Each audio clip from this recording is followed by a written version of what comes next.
Salamat nga pala sa TESDA guys dito sa amin.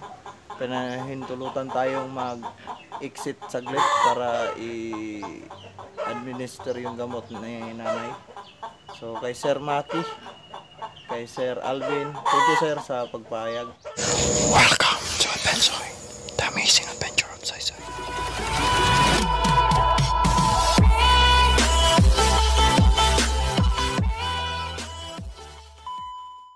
Hello mga ka-advensoy, so magandang araw sa ating lahat.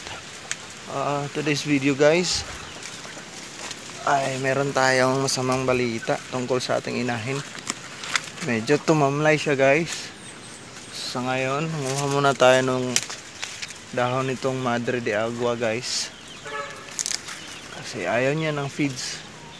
So itry natin, baka gusto kumain siya nitong dahon-dahon. At kung ayaw man niya, iwan pa rin natin to dun para at least meron siyang makain guys. Kahapon guys, ang lakas pa niya kumain. Tapos ngayong umaga, kanina pala, so yun nga, tumamlay siya bigla. So pumasok tayo sa school. Di talaga ako mapakali guys. Kakaisip kay nanay, yung inahin natin. Kaya nagpaalam muna tayo doon para umuwi at i-check yung kalagayan niya guys. So ganun pa rin. So kumuha muna tayo nitong dahon guys ng Madre de Agua. Ito sakto na siguro to. So yun nga, gagawin natin ngayon ay magbibigay tayo nung gamot para sa kanya. Yung supplement lang, B-complex, pampagana. Tara.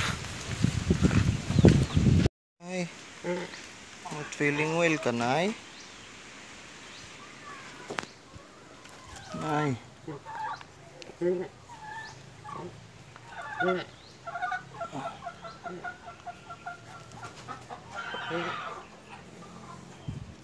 Oh yeah. Itong tambalan ro, Nay. Try natin to ibigay guys. Ayaw niya talaga guys. Italin lang natin to dito sa taas. Kasi pag nilagay natin to, maraming mga manok. Ubusin to ng mga manok. Ito guys yung bibigay natin guys. 6 ml na B-complex. So ito muna yung ating ituturok. Ang purpose ito guys ay pampabalik gana, pampasigla sa ating inahin. So sana dire-diretso na yung paggaling. Para hindi na tayo umabot sa puntong kailangan natin magturok ng antibiotic. Kasi mahirap guys pag mag-antibiotic pa tayo kasi nga si nanay ay buntis. So ito na lang muna yung gagamitan natin guys, B-complex.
Ayan guys, so okay na, naturukan na natin guys si nanay. So pagdasalan natin na mabilis yung pag-recover niya guys, no? Sayang talaga guys. Hanggang dito lang siguro guys. Update ko na lang kayo sa resulta ng ating ginawang treatment medication. So salamat nga pala sa TESDA guys dito sa amin.